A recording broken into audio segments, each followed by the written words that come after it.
So for the 13th installment here, what we're going to cover is ventricular dysrhythmias. And for those of you who are superstitious, this may mean something because these are by far the rhythms that have both the poorest prognosis and the ones that we treat in the most aggressive manner. So we'll jump right in and start talking about the different things that we can see. So we can see ventricular escape complexes and rhythms. We can see accelerated idioventricular rhythms, premature ventricular contractions, ventricular tachycardia, torsades, VFib, asystole, and of course, artificial pacemaker rhythms. Now, what's important is that we define what is a ventricular beat in the very beginning. So in order for something to be ventricular in origin, the QRS complex has to be greater than 0.12 seconds on the ECG, and there needs to be an absence of P waves. That means that the entirety of this impulse is coming from the ventricles, and there is no influence coming from the higher pacemaker cells, which is, of course, the SA node, the AV node, and the bundle of His, so on. So the first thing we'll talk about is a ventricular escape beat or ventricular escape rhythms, or what is commonly called an idioventricular rhythm, and this is the term you're going to hear the most often. So impulses from higher pacemakers either fail to reach the ventricles or they don't exist at all. And there's a discharge rate of higher pacemakers that becomes kind of less than that of the ventricles in some cases. Either way, what happens is the ventricles become responsible for depolarizing themselves. So you can see ventricular sites that will be common. Sometimes you can have monomorphic morphology in here, which means every beat looks the same, which means whatever pacemaker cell has taken on the job, it is doing it all continuously. This is usually a slow rhythm. It's going to have poor perfusion. If it has a pulse at all, it results in poor myocardial contraction. You don't have an atrial kick. You have no synchronicity between the atria and ventricles. A rhythm that often enough gets either paced or is considered to be cardiac arrest or PEA if it exists without a pulse. Pulseless electrical activity is what it's called then. And often enough CPR and epi or transcutaneous pacing can be the therapy for these. It all depends on whether or not it has a pulse or if it has any ability to perfuse anything at all. Now with the accelerated idioventricular rhythm, you can see an abnormally wide ventricular arrhythmia. So this can occur during infarct. It can occur shortly after or shortly before cardiac arrest. Patient doesn't always require treatment unless they're hemodynamically unstable. So of course, if you had an accelerated idioventricular with no pulse, you have PEA. But if you have an accelerated idioventricular with a pulse and the patient's perfusing, you may have something that you don't necessarily have to treat very aggressively. You can do several things here. This is not always a rhythm that can be paced. You can use a technique called overdrive pacing, which is something we can cover a little bit later. I don't want to jump into that too deep. It's one of those rhythms that we don't always see with a pulse. We don't usually see an accelerated idioventricular rhythm in a patient that's sitting up and talking. And for that reason, I'm not going to go very deep into it because it's not very common. We can spend that time learning about the things that we more commonly see and are able to treat. So the next thing I want to cover is a premature ventricular contraction, or what's commonly called a PVC. PVCs are all over the map in the EKG world. You'll see them all over the place. It's a single ectopic impulse that comes from an irritable section of the ventricles. So the ventricles are ischemic, they're hypoxic, and they decide to use their talent of automaticity to depolarize. And because the impulse happens in what we'll call the wrong place, what you end up with here is a very wide, complex depolarization of the myocardium. Now, the myocardium does this in an effort to beat. If it beats, it flushes out the blood that's in it, and then when the heart goes back into diastole, it's going to get fresh blood. So it does this in the hope of reducing its own ischemia.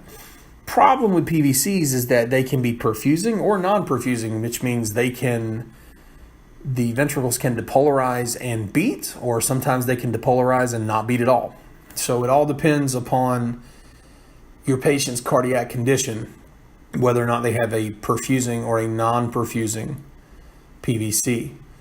Now, sometimes you can have compensatory pauses following PVCs and sometimes not. They don't always have a lot of rhyme or reason here. More than one PVC that occurs at a time, we begin to assign names to these. So if you have regular sinus beats and you have two PVCs that follow it like bam, bam, that's going to be a couplet, right? A couple meaning two. If you have 3 of them, that's a triplet, so on and so forth, okay? When you move past 3 PVCs in a row, it becomes what is called a run of VTAC. Now, you are going to hear the term quadruplet and quintuplet and all that. Those words do not exist. They are words people have made up. There is no such thing as a quintuplet, which is 5 PVCs in a row. There is a run of VTAC. You are having a run of ventricular tachycardia. And the reason it is important that we memorize that terminology is that we will recognize a run of VTAC for what it is, and that is a severe condition. It's not something to be overlooked.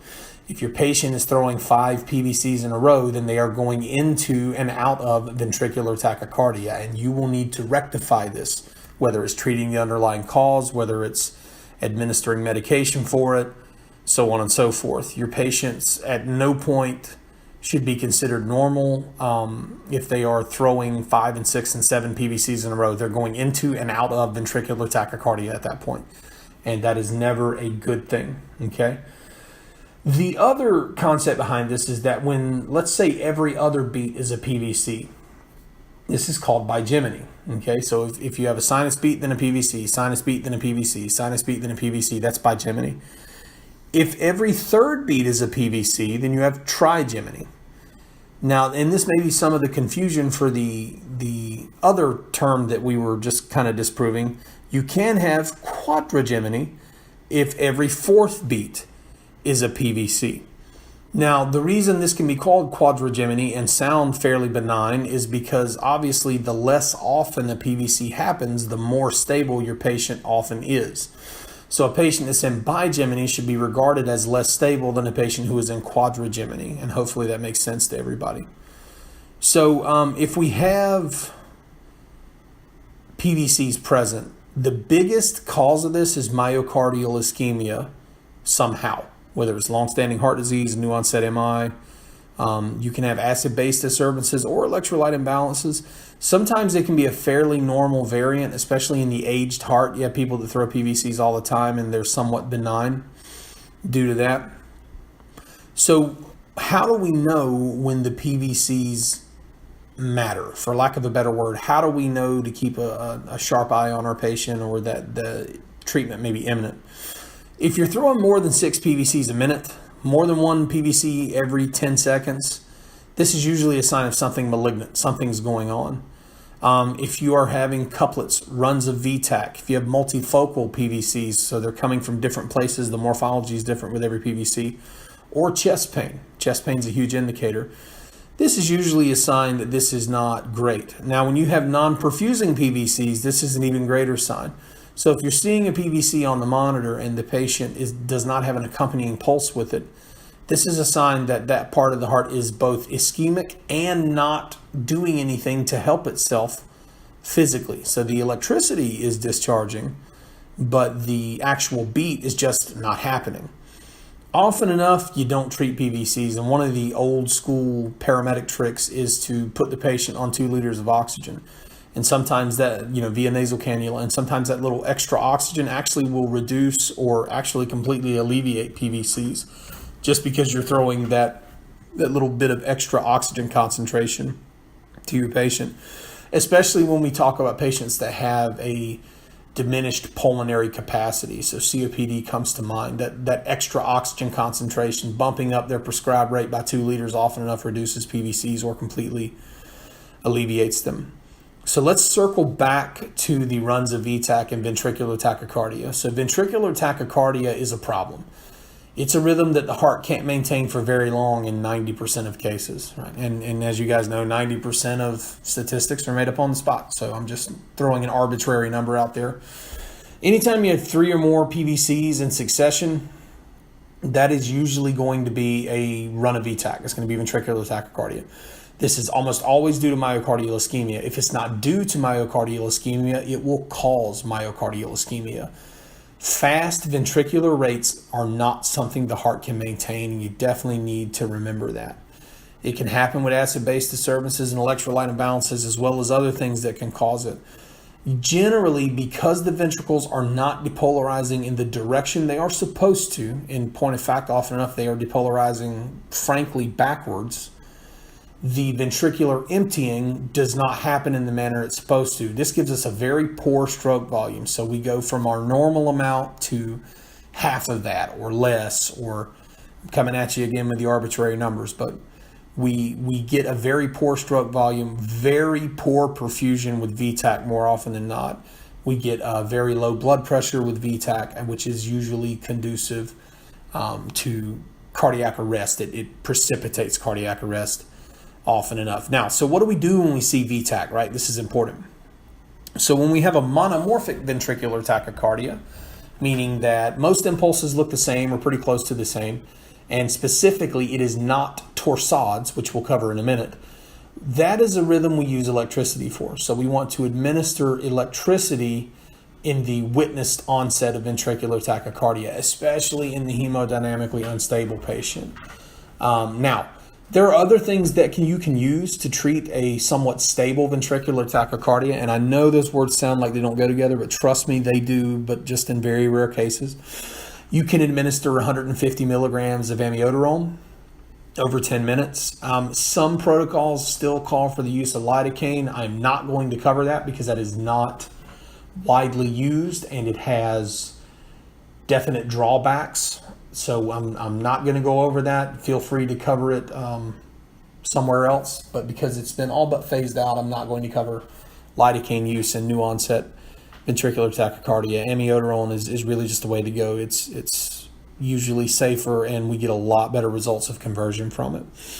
So your two basic treatments to kind of wrap it back up. If you have VTAC with a pulse in a semi-stable patient, 150 milligrams of amiodarone over 10 minutes is indicated.